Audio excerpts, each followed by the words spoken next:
Pada video kali ini kita akan belajar tentang limit fungsi trigonometri di mana X mendekati A. A yang dimaksud di sini A-nya angka selain 0 ya. Jadi di sini limit X mendekati angka selain 0. Konsep yang kita gunakan sama saja dengan konsep limit trigonometri sebelumnya. Seperti ini ya. Limit X mendekati 0 dari sin X dibagi X ini akan bernilai 1. Akan bernilai 1 jika ada syaratnya nih. Di sini harus sama. Jika ini X, di sini X, maka di sini pun harus X. Jika kotak, kotak, dan kotak, maka hasilnya 1. Tentu saja X-nya mendekati 0. Dan rumus ini berlaku untuk sin dan tangan, tidak berlaku untuk cos. Contoh, misal, jika ada limit X-nya diganti P dia, P mendekati 0 dari sin P per P, nah karena sama-sama P nih, bisa langsung ini nilainya adalah 1. Artinya, jika bentuknya sama ketiga ini, ingat ya, hasilnya 1. Konsep yang kedua, ini konsep yang pertama ya. Konsep yang kedua, jika ada limit X mendekati 0 dari misalkan AX per sin BX, maka ini nilainya adalah A per B. Kita lihat koefisiennya ya. Nah, kita bisa melihat koefisiennya jika sama juga di sini. Di sini X atau kotak, di sini X atau kotak, di sini X atau kotak. Nah, jika sama, maka kita bisa lihat koefisien X-nya. Contoh sama seperti tadi. Contoh nih, misal di sini limit T nih, jadi ganti ya. T mendekati 0 dari misalkan tangan 2T per 3T. Nah, karena bentuknya sama, ada bentuk yang sama nih. Yang mana yang sama? T-nya ya. Sama ada T, T, dan T. Maka hasilnya kita bisa lihat koefisien dari T-nya. Koefisien T-nya adalah 2 per 3. Maka di sini nilainya adalah 2 per 3. Masih ingat ya konsep ini? Konsep ini akan kita gunakan untuk menyelesaikan limit trigonometri di mana X-nya mendekati A atau mendekati angka selain 0. Supaya lebih paham, kita lihat contoh berikut ya. Contoh pertama seperti ini ya. Jika ada limit X mendekati min 2 dari X plus 2 dibagi tan X kuadrat dikurangi 4. Nah, sebaiknya kita lihat dulu dari sininya nih. Ini kan X mendekati min 2. Ini bisa kita rubah jadi min 2, berarti di sini harus tambah 2. Maka di sini min 2 tambah 2 pun 0. Nah, muncul X plus 2. Jika muncul X plus 2, maka di sebelah sininya harus kita cari X plus 2 juga. Di sini ada X plus 2. Di sini belum ada nih. Berarti X kuadrat dikurangi 4 perlu kita faktorkan, sehingga akan muncul X plus 2. Nah, bagaimana cara memfaktorkannya? Masih ingat ya, pemfaktoran dari bentuk A kuadrat dikurangi B kuadrat. Iya, bentuknya adalah A plus B dikali A min B ya. Nah, berarti jika ada X kuadrat min 4 sama saja dengan X kuadrat dikurangi 2 kuadrat 4 ya. Maka di sini adalah X plus 2, X min 2. Kita substitusi nih ke sini ke soal.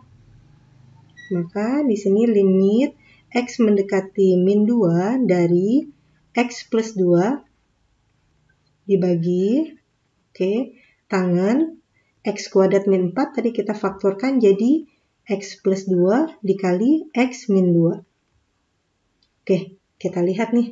Tadi bentuknya di sini kita rubah jadi X plus 2 mendekati 0. Di sini ada X plus 2, di sini ada X plus 2. Nah, jika X plus 2 ini kita rubah dengan simbol yang lain boleh ya. Misal, X plus 2 ini diganti dengan P. Maka, ini pun berubah menjadi P. Ini pun berubah menjadi P. Ya. Jadi, hasilnya bisa kita lihat karena di sini P, di sini P. Nah, ini bisa kita pecah limitnya ya. Seperti ini. Limit, nah tadi kan sudah kita rubah nih yang ini jadi P nih. P mendekati 0. Di sini jadi P per tan P. Tapi di sini belum dirubah, masih bentuk X. Maka di sini pun limitnya masih X mendekati min 2. Karena bentuknya bukan P lagi. Nah, kita tulis nih pasangannya di sini. Berarti ada angka 1 di atasnya ya. Jadi 1 per X min 2. Nah, ini sudah sama nih P. Ini bernilai 1 ya. Nah, yang ini harus disubstitusi X yang mendekati min 2. Kita substitusi ke sini jadi 1 per X. X-nya min 2 kurangi 2. Jadi hasilnya adalah min 1 per 4 ya. Oke, mudah-mudahan dapat dipahami. Kita lihat contoh yang kedua. Nah, ini contoh kedua yang diberikan. Limit X mendekati 1 dari X kuadrat dikurangi 1 sin 2 X min 1 dibagi min 2 kali sin kuadrat X min 1. Wah, panjang ya. Gak apa-apa. Langkah pertama kita lihat nih limitnya X mendekati 1 ya, bukan mendekati 0. Maka ini bisa kita rubah jadi X min 1 mendekati 0 ya, 1 kurangi 1. Jika ruas kiri dikurangi 1, ruas kanan dikurangi 1. Nah, muncullah X min 1. Sehingga di sini kita cari X min 1. Oke, sudah ada X min 1, X min 1, ini yang belum. Nah, ini kita rubah, difaktorkan seperti contoh pertama tadi ya. Kita tulis dulu limit X mendekati 1, X kuadrat min 1 kuadrat, faktornya adalah X plus 1 kali X min 1, betul. Nah, ini kita tulis ulang. Sin 2 X min 1 per, wah lumayan panjang pernya ya, min 2, sin kuadrat tuh sinnya muncul 2 kali, maka jadi sin X min 1 kali sin X min 1. Nah, tadi kita rubah di sini jadi X min 1 mendekati 0 ya. Oke, kita cari nih. Misalkan X min 1 mendekati 0-nya, kita rubah simbolnya dengan huruf lain. Misalkan kita rubah dengan P. Kita cari X min 1, kita rubah dengan P. Nah, di sini ada X min 1, berarti P. Sini P, sini juga ada ya. Sini ada P, di sini pun ada P. Maka limit ini bisa kita pecah. Kita pisah-pisah ya limitnya ya. Oke. Kita lihat pelan-pelan di sini. Limit X mendekati 1 dari pertama yang ini dulu ya. X plus 1 per min 2. Nah, ini bisa dipasangkan nih yang ada sinnya. Kita cari pasangan-pasangan yang ada sinnya ya. Nah, P dengan sin P. Yang ini sin dengan sin ya, dipasangkan juga. Oke, kita buat limitnya terpisah. Berarti di sini dikali limit. Nah, karena bentuk P, kita rubah saja ini langsung P ya. P mendekati 0, di sini P per sin P dikali limit. P mendekati 0, di sini jadi 2P ya. 2P per P. Oke. Karena di sini bukan P, masih X, kita substitusi nih. X-nya mendekati 1, berarti di sini kita ganti dengan 1. Jadi 1 tambah 1 dibagi min 2 ya. Oke, di sini P-nya mendekati 0, sudah P per sin P. Ini nilainya berapa? Oke, 1 ya. Nah, yang ini berapa nilainya nih? Kita lihat apanya? Oke, kita lihat koefisiennya. Di sini koefisiennya 2 dengan 1. Jadi nilainya adalah 2 per 1. Sini 2 per 1. Jadi 2 per min 2 kali 1, 2 per 1. Coret ya, di sini min 1 kali 2 hasilnya adalah min 2. Oke, bisa dipahami? Satu contoh lagi supaya kamu lebih paham. Oke, contoh yang ketiga seperti ini. Di sini X-nya mendekati pi per 4. Berarti bisa kita rubah menjadi X dikurangi pi per 4. Mendekati 0 ya. Nah, di sini ada X kurangi pi per 4, di sini juga ada X kurangi pi per 4, sudah muncul sama ya, tinggal atasnya. Kalau kita lihat atasnya nih cos dikurangi sin. Jika ada pengurangan atau penjumlahan, tentunya kita harus ingat rumus-rumus dari jumlah trigonometri ya. Rumusnya itu ada apa saja? Kita tulis nih catatannya. Catatan supaya kamu ingat lagi ya.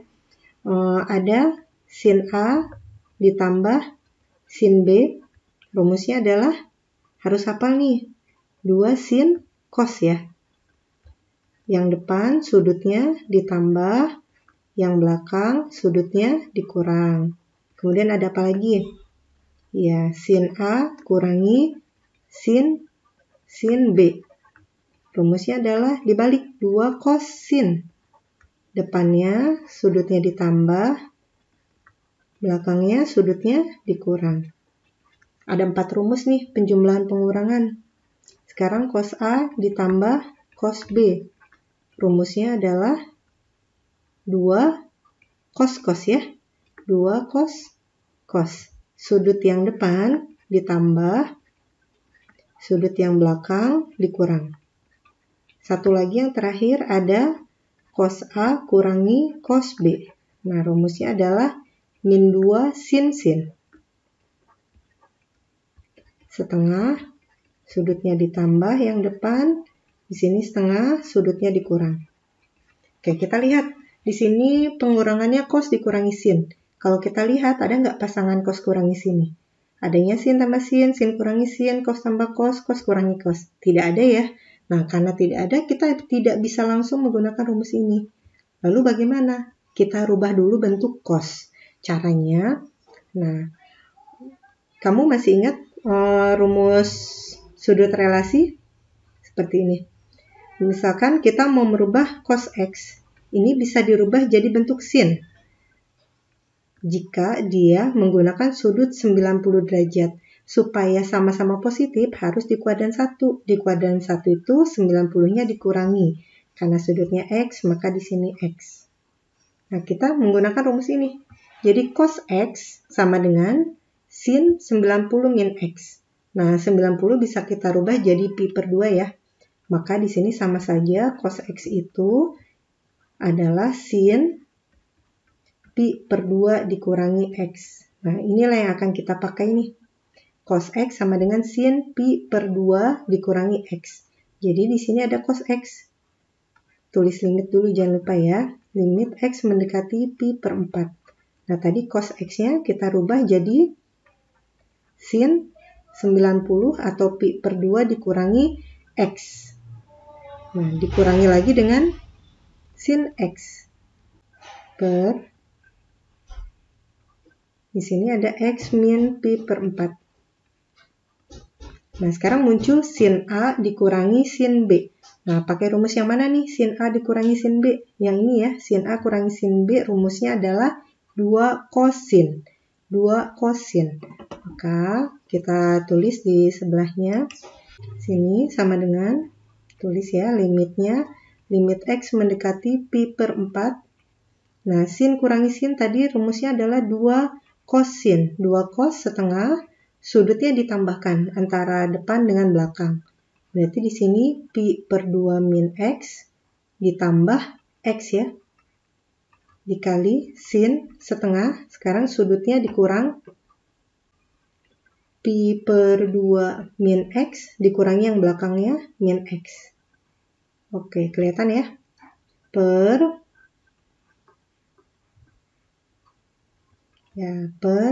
X min pi per 4.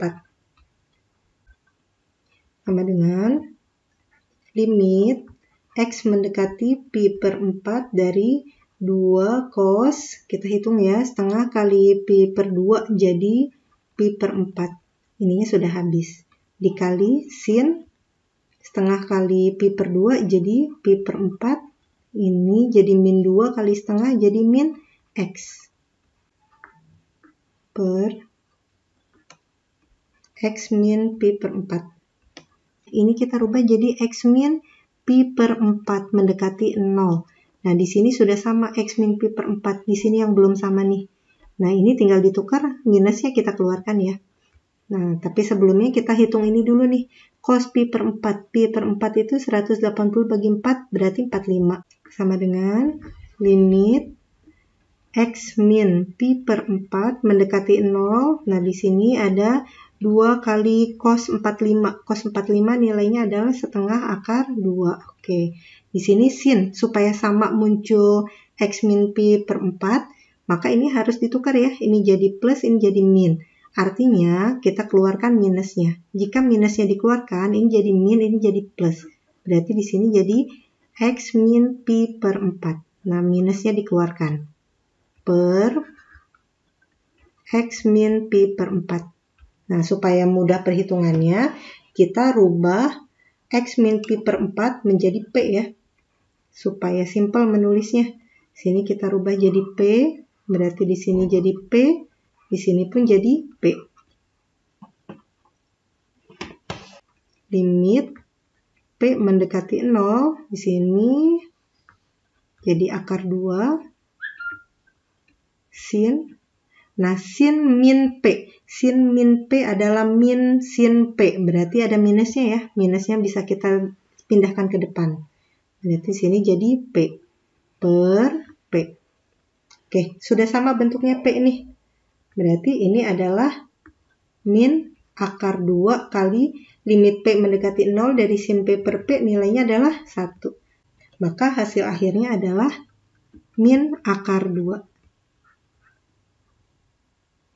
Silakan dipelajari lagi. Mudah-mudahan dapat dimengerti. Selamat belajar.